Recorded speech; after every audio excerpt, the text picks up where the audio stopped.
Would you like it? So it's been 11 hours playing. Welcome, dear readers, to Cover My Ass, where baffling books are reviewed but not read by yours truly. My name is Kaki. And I'm Kay, and remember, we only judge a book by its cover.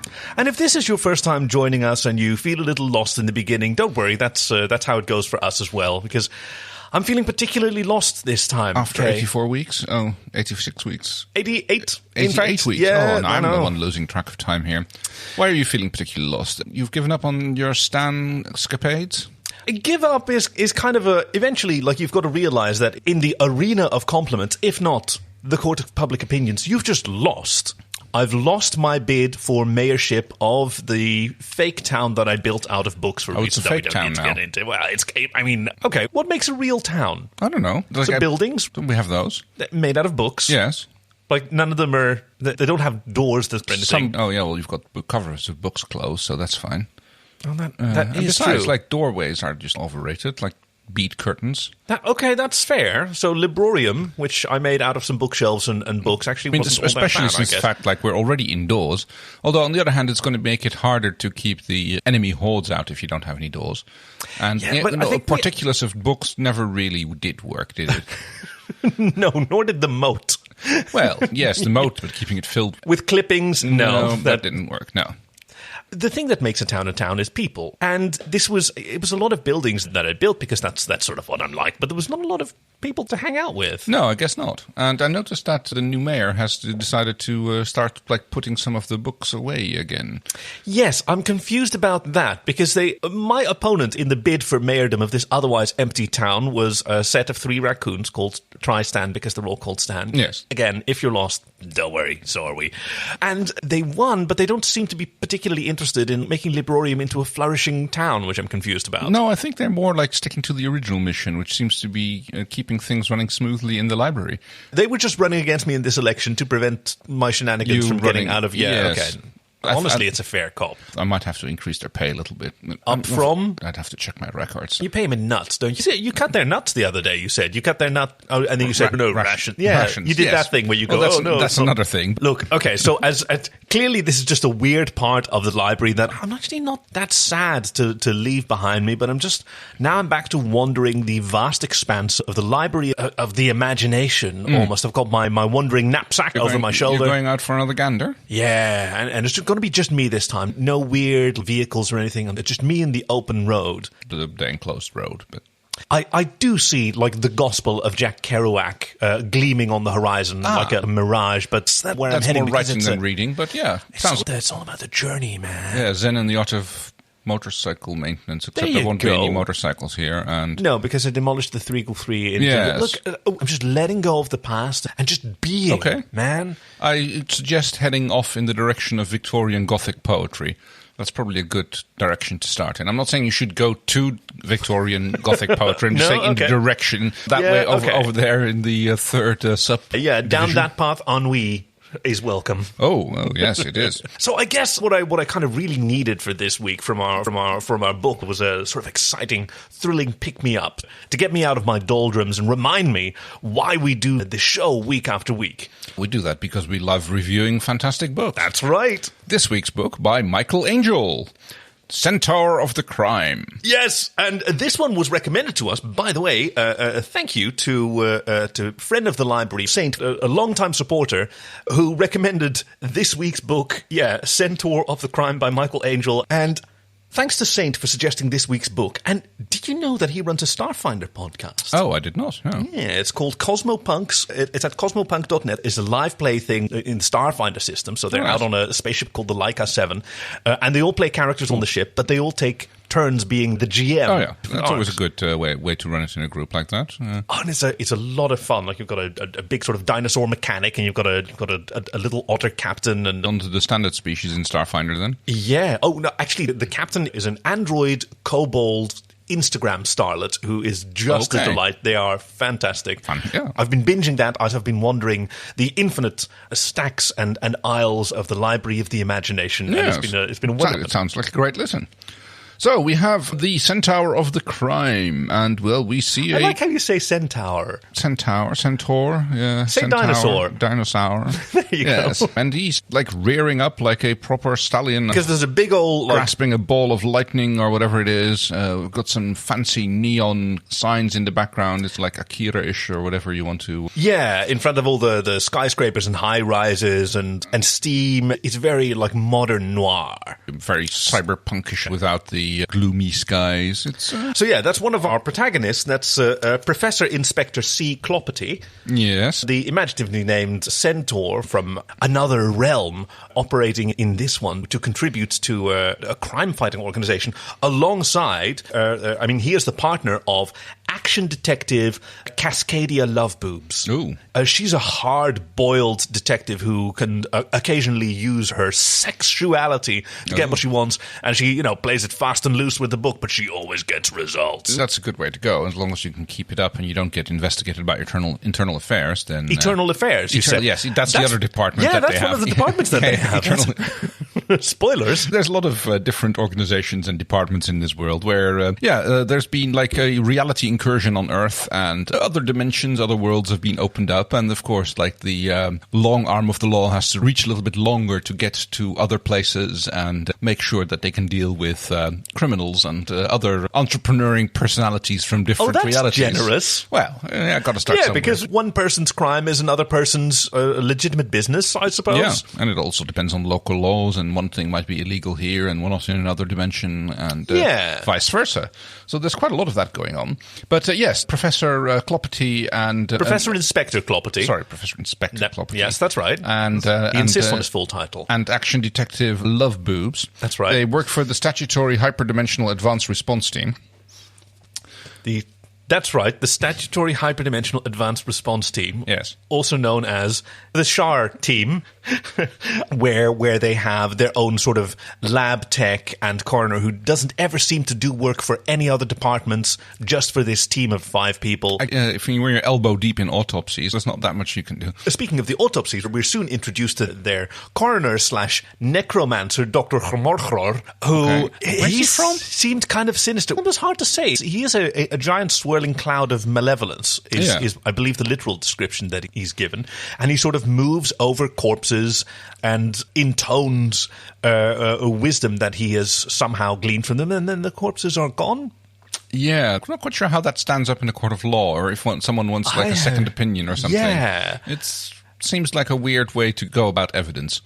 Also, there might be next of kin who would like to say goodbye and have a proper burial of their... Oh, which Dr. Hrmorchror is very welcoming of, but the rest of the team always manages to avoid at the last minute. Nobody else is allowed into the coroner's office. Like, they all ward themselves when they walk in, and they speak to Dr. Hrmorchror in the requisite haikus and never mess up. Yeah, it's a bit weird that he only responds to haikus. It's weird, isn't it? I thought it was such a weird book, this. It's different dimensions, different morals, I suppose. See, that's such an open-minded approach that I really appreciate about you, Ken. I was thinking about that a lot as I was reading this book and some of their prior adventures, because this team, Professor Inspector Clopperty is the partner of Action Detective Cascadia Loveboobs, who has gotten his partner into quite a bit of trouble. It's one of those Adama and Tai situations from Battlestar Galactica, where you can see that the secondary character, Professor Inspector Clopperty in this case, is kind of a liability, and you're not quite sure why she keeps him around and keeps defending him, but that sort of informs you that their relationship must be very solid, and she must... he does seem to do good work whenever he can keep his mind on it, and whenever he can manage to not go over the edge with imposing magic on a crime scene. Yes, that is his thing, isn't it? We do see him on the front cover here. He needs to practice some magic in order to be able to disguise himself and duck down and walk through doors, because he is a giant centaur in a tweed jacket. It is very inconvenient. And the old raincoat trick doesn't work as well for a gigantic centaur as it does for 3 raccoons in a trench coat. But he is haunted by several of his failures throughout his career, most notably Florida Man. When you have an interdimensional, supernatural crime-fighting team, the SHAR team, there's a shorter way to say it. But it's just not coming to me. It sounds very good. Yeah, let's stick to that. If you have an organization like that and you still hear about some weird shenanigans, then clearly they didn't do their job. So the fact that we're still reading about Florida Man and how he filleted an alligator and he, Well, it's one of those things that becomes lots of copycat crimes. Every time something else happens, and it's more or less the same modus operandi, the public opinion immediately attributes it to Florida Man, even though the original Florida Man is probably long gone. We can only safely incarcerated by the SHAR team. We can only hope. But yeah, every time a mischievous fae breaks through the dimensional barriers, they head straight to Tampa and they start messing around there because their misdeeds... Sometimes they go to Jacksonville or... will be lumped under, Miami. So that's why Florida, it's the site of our action team's greatest failure, because they should have nipped that in the bud, but instead now they've got an open door in Florida. Yeah, it's basically one of those reality incursions that it's like a little scab on a wound that you won't leave alone, and that's the thing with Florida Man. Yeah. It turns into, every time another action gets attributed to Florida Man, the little rift in reality gets torn open a little bit again, and it just won't heal because it simply can't. Yeah, it won't be left alone. That's a very apt and also slightly horrifying way to describe it. Well, I mean, that's a lot of the things that happen in this book are quite horrific when it comes to that kind of... I know, but that's kind of the joy of these sort of procedurals. They're a little bit gruesome, but justice usually wins out in the end. More or less. Maybe not so much in this case. Especially since Professor Inspector Clopperty has a conjuration injunction.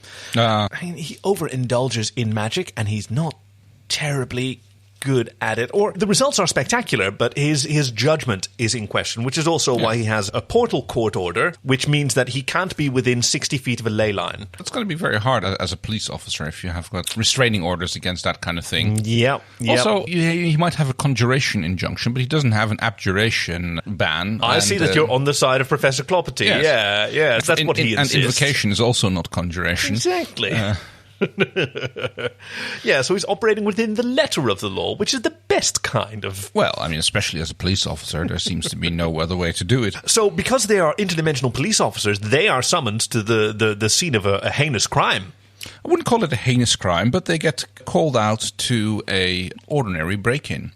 But this is the third time this has happened in as many days. Normally, they would not bother the SHAR team with something. No, they'd leave that to the regular police as a regular break-in. But the fact that there's nothing's been found out, there's been a break-in reported, nothing's gone missing, so it's a bit weird. So it's like one of those Sherlockian cases which they don't get a lot of in. Where are we? We're in Salem City, Florida. Yes. I guess we are. I guess is there a Salem in Florida? There might be. Who knows? We don't know that there isn't a Salem in Florida. So there we go. I'm just going to trust Michael Angel that he knows. That he got that right. Yeah, exactly. I mean, we were obviously dealing with an alternate Earth anyway. But yes, the latest one has been a break-in in the Hard Rack Cafe. Yes. Which is a BDSM club which doubles as a vampire feeding ground. Oh, yeah. Very popular among many supernatural dangers that have passed through into our world due to the slight negligence or over-enthusiasm, one might say, of Love Boobs and Clopperty, the Glampires. Yes. They are so fabulous. They are so gorgeous and vain. And way too cool for you. And we have so many Instagram followers. Come and join us. We will hold a lottery for who may join us at our party in the Hard Rack Cafe and never be heard from again because you will be embraced by us. That last part is kind of frowned upon, and that's why they're on the SHAR team's radar. As are all Instagram celebrities, it should be noted, because they're... Oh, yes. You have to be from an alien dimension if you get to be an Instagram celebrity. Right? A human on their own cannot be so glamorous as to become a media socialite. Especially not a glampire. Yeah. And it turns out that once they do their little investigation here, they hear from the sergeant on duty. It's the latest one in a string of break-ins, because the other one happened the day before, which was at Club Suck, which was a popular emo hangout at the... It has a theme going on, but not the theme that you'd expect, because it's just terrible. Self-effacing in the emo community that they call it Club Suck, and yet they still go hang out there. Yeah. And it's not to be confused with the Vampire Feeding Ground. No, which is the Hard Rack Cafe, which is confusing, but no. I mean, the rack is what in certain vampire cultures is referred to, the feeding grounds. They call that the rack. So that's cool. Yeah, once you know that, whereas the sucking... It seems to be a little bit more obvious, so they avoided that one. Blood sucking seems like such a weird thing, especially since they go for the neck. Like, you think arterial pressure. Right. There are many vampires who say they much prefer the femoral artery in the thigh, also for its intimate associations. Okay, yeah, I'll get that if you're into that. There's a certain beauty to that. Yes, rather than just jump someone from behind and bite them in the neck, it's a much more sensual approach to. Yeah, you imagine like some candles and foreplay and it's still, lots of sucking and aftercare. Obviously, apparently vampires just have to do a little lick to heal the wounds, and everybody likes a little cuddle afterwards. That's what you always see in the movies, at least. The third break-in appeared to have been at the Flippin' Church of God from the. It's in the Flippin' district of the city. Is it? So yes, it's. Yeah. The famous Flippin' district of Salem, the Flippin' Church of God. Okay. Yeah. Who else are you going to have a church for? Now, this struck me. Initially, my thought was that this had to be a front of some people who were trying to pretend to be human. It could be. They were trying really hard. It was like Xavier's school of perfectly normal children. Yes, that seems to make sense. Yeah. It's also the popular hangout for where the local AAA club holds their meetings. The AAA is kind of an unusual cult because the Automotive Association of America is known for its interest in automobiles. Yes, the Flippin' Church of God has a big parking lot. It's just one of those weird things. Like, it would have almost made more sense if it was the AA. Yeah, I think that might be the editor just let that slip. Because you think it's just a typo? You think it's a sticky A key? It might be, because like a lot of these automobile enthusiasts seem to have alcohol problems. And they have automobile and alcohol's issues. So it may have just been a sticky key. So this is probably it. So assuming that it's the Alcoholics Anonymous, that organization, I believe they're also called the Friends of, gay people in America in the past identified themselves as Friends of yes, Dorothy. Friends of Dorothy. Yeah. Which led to, at one point, there was such a thing as essentially the Gay Finder General in the American Armed Forces, its position, and they launched an investigation, and I can't believe... This was during the era of Don't Ask, Don't Tell, or even before that? Oh, yeah. So it would have been either 50s or 30s. Oh, that was before Don't Ask, Don't Tell. Oh, yeah. And it was to find the criminal ringleader of the gay infiltration of the American Armed Forces. And they thought it was someone called Dorothy. Oh, they were looking for someone codenamed Dorothy. Oh, bless him. Wow, that's okay. They sailed right over their heads. I have a friend who served in the armed forces in the 90s during the heyday of Don't Ask, Don't Tell. And for a while, he dated the then Gay Finder General, who was, he was responsible for doing interviews and finding out homosexuals in the armed forces. And I mean, he used that as his dating platform, which is pretty effective. I guess he never found any. He never officially. If you can get yourself into that position in that, that's. I know it's nice work. You can get it. After they do a little bit of investigation at the various locations, and they decide that there's nothing to be found here. When suddenly a string of deaths starts appearing, finally gruesome murders. Yeah, first there was the break-in, but nothing happened there. But the next night at Club Suck, there is a suicide. One of the attendees of the goth night there decides to hang themselves, and it's generally cheered upon at first until they realize that it's not just an act, and this person is not actually dead. That part was a little bit... Ugh. Yeah, the same night at the Flippin' Church of God, one of the AAA members seems to die of ennui. Ennui? We've been over this in the previous episodes. Die of ennui sounds better. I've literally said ennui during this. Okay, I know, fine. Die of ennui. Die of ennui. No, you're right. It's an acronym, isn't it? It's N-U-I. What does it stand for? It stands for... It's double N. The French word ennui, we're pronouncing it ennui. Yeah. Let's do that for some more. We're doing this the American way, damn it. So let's, instead of a castle, we'll have a chatty-ow. Right, instead of a chateau. What else have we got? Now you're just inventing extra letters. No, the French did that for us. Oh, well, and then they refused to pronounce them. So what else do we have? Bordeaux? There was this famous French word which you can pronounce, which you can write in 9 different ways or something. Oh, cent. Cent, yeah, that's the one. What does that mean? What is the translation of cent? Does it mean 100 or 100th? Or without? Or a cent without? Does it mean to detect? Does it mean... It's just like, good luck. It will be left to the student. Does it mean saint, like the person the friend of the library who recommended this week's book? It will be the left to the student as an exercise. But one of the AAA members dies, and at the Hard Rack Cafe, there is also a person who dies under mysterious circumstances, which I seem to have forgotten to write down in my notes what they actually died of. Okay, whatever. No, I can't remember either. I'm just very mysterious circumstances. I guess really mysterious circumstances. That's probably why it's being investigated by the CIA. Ah. there's a lot of Centaurs there already. It is the Centaur Intelligence Agency. That's right. Yes. That's right. They are just trampling over all the evidence. They're trampling everybody's rights there. And it's one of those cool, like, standoffs for authority, for who has jurisdiction over this crime scene. They're just clopping everywhere, and there's clearly a lot of tension with Professor Inspector Clopperty. Yeah, I mean, he seems to have, like, a history with these people. But I liked that Detective Loveboob stood up for him. She did the sort of thing where she puts her fist down and she leans her hip in to show off the badge. Pops the button loose. Yeah, and she goes, memorable quip. And she just walks off. I was a little bit confused about that. I think it's some sort of spell that she cast. Yeah, almost. Or maybe it was like a placeholder that the writer put in, Michael Angel, that he just forgot to... The editor should have caught that. Well, he didn't catch that the Alcoholics Anonymous suddenly has 3 A's.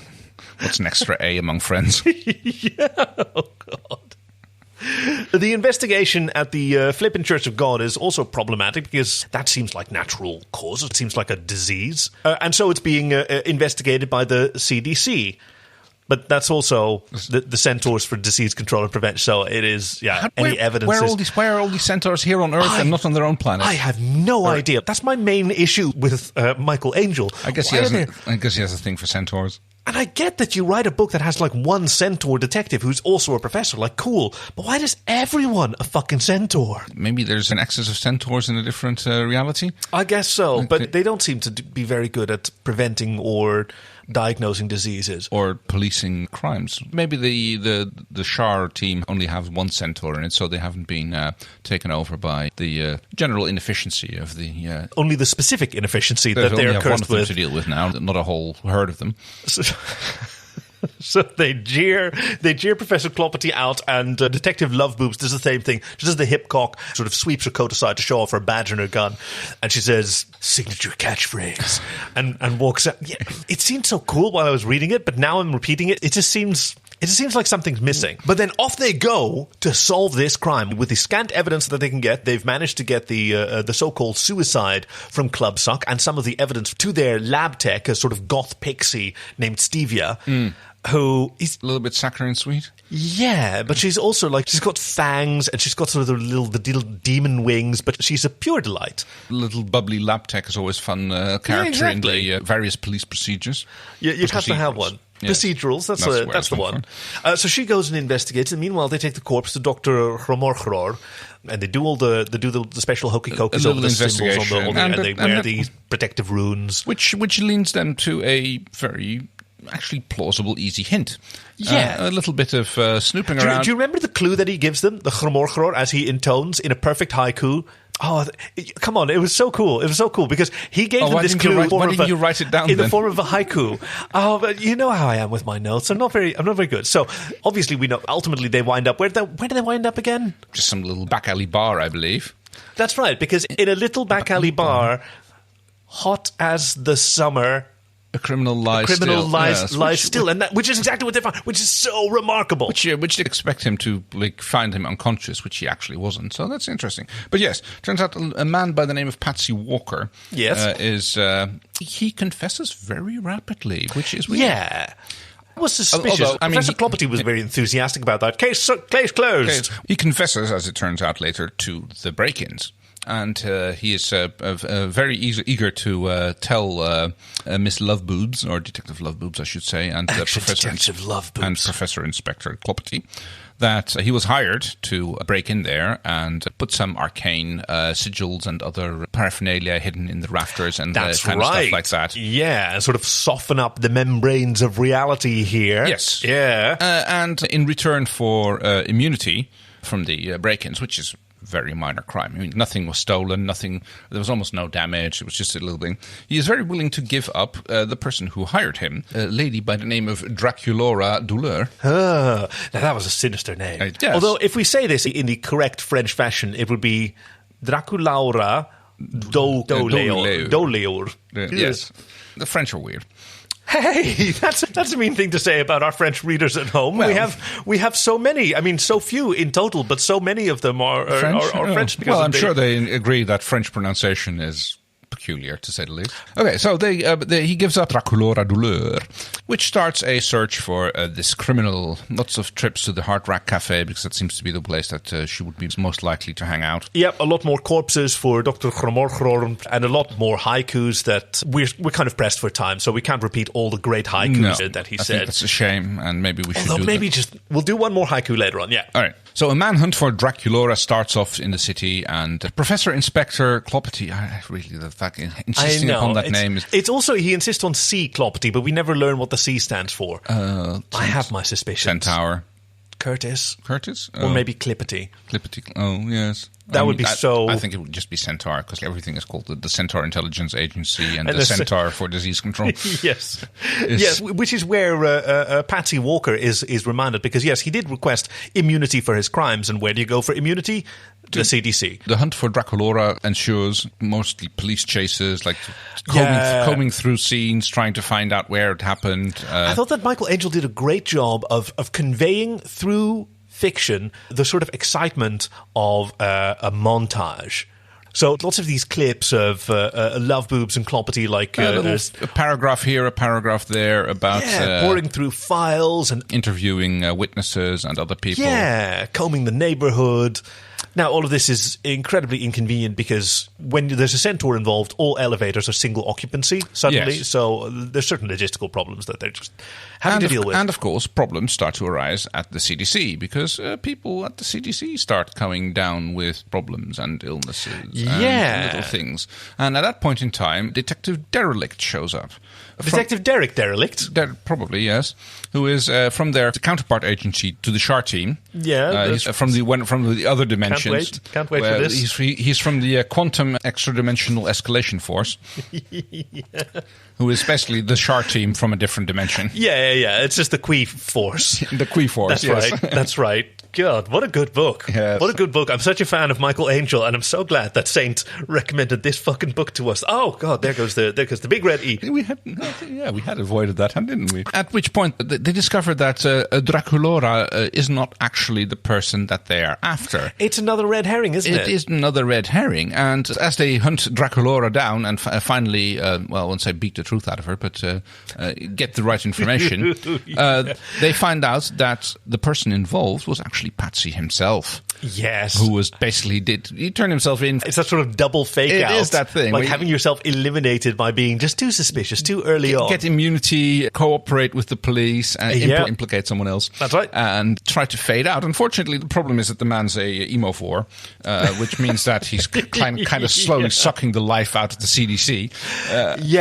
Which is not known to be a bubbly space of delight and fizzy joy. They can deal with Centaur disease control outside from there, but if it works from the inside, they're totally unequipped for dealing with it.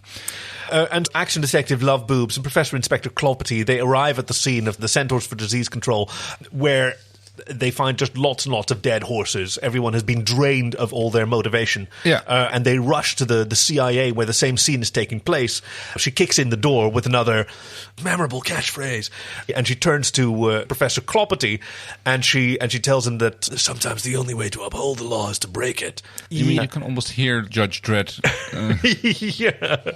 And she encourages her friend to set aside his portal court order and conjuration injunction and to, as we see on the cover, open a ghost portal, because this is probably the only way to deal with this emovore, is to get the actual dead, because who else is more bummed out than the actual restless dead? Who else would be able to overload the emovore with the kind of misery and ennui that they look for? No, I'm on board now, because it's different from ennui, because ennui is just sort of a general state of misery, misery, whereas ennui is actively being proactively miserable. And what does it stand for again? Yeah. Oh, it would be the existential nomenclature for negative influences. Yeah, we'll just skip the U. Yeah. With his ennui overloaded, Patsy Walker is overwhelmed by the ghosts spilling through the ghost portal, as is the rest of Salem City. Professor Clopety did not really have the conjuration ready to actually control it or close it up. So basically they have to fence in all of Salem City and just back away. With the help of the Qui Force, That's right. I forgot about that. This is kind of what the Shar team does. This is why in the books they operate in all these cities that you've never heard of, because they have to sort of carve them out of the map and out of reality and out of your memories after they're done solving crimes there. I mean, they're basically, when they're done with it, the place is referred to as it has been Shar teamed. Yes. And with the pop and a fizz, the Qui Force escapes back to their own home dimension, dragging off Patsy along to face their crimes. And all's well that ends. Florida has lost another town. That's why Florida has its peculiar shape. It's like it used to be much bigger. It couldn't be nibbled away at the edges. I mean, where do you think the Gulf of Mexico came from? Yeah. They say asteroid, but that's their excuse for everything, isn't it? Like whatever. That's one of the standard cover-ups. Solar spots, asteroids. Swamp gas reflecting off a weather balloon. Venus. Yeah, that's the one. So, what was your favorite bit? Oh, I think I loved the team. I loved the Dr. Gromohongro. I can't pronounce that name. Cromorchror. Yeah, that's the one. Yeah, he's a little bit scary, but he is one of them. And how little bubbly Stevia handles that. And she's the only one who just flips off those haikus like it's nobody's business. She's very good at them. And she kind of ducks around that cloud of existential dread, I believe he was described as. Yeah. No, I loved her. They made a good pair. They were good backup characters in the story. Supporting, yeah. I thought the mystery was really well developed with the fake out in the beginning with Patsy Walker. Even the name was such a giveaway. It was, yes. No, it's way cleverer than that. And I especially liked the final haiku that led them to realize that it was actually Patsy. Do you remember how that one went? Let's try and piece it together. It was 757, and it was 575. Oh yeah, 757 is the airplane one, isn't it? Okay, so 575. Yeah, no wonder that the first haiku was so hard to remember. It was a bad haiku. Still, in the middle of a heat wave, because gosh, isn't it hot? In the middle of a heat wave. Summer burns through. Summer is 2. I saw you doing one finger. Okay, summer burns through. You're correct. That's a lot. Okay, so we've got 2/3 our season words, but cool, yeah. Summer burns through. Patsy Walker did it. Patsy Walker did. Done it. How many do we need? One more. Patsy Walker. No, it's Patsy Walker. It's Patsy in the middle of a heat wave. Yeah. In something summer, it's Patsy Walker. Yes, that's fine. It's easy enough to say that once everybody else has done the legwork and put it all together again, and then you can be oh yes, yeah, that's make it into a haiku. It's almost they made him up on the spot. It's ridiculous. It's ridiculous. Thank you, Saint, once again. And if anybody's into crazy sci-fi shenanigans improvised by some very good friends together, I can recommend Cosmopunk on cosmopunk.net, a delightful podcast. But in the meantime, how are we going to rate today's book? Ooh, well, a haiku. That's 17 out of 17.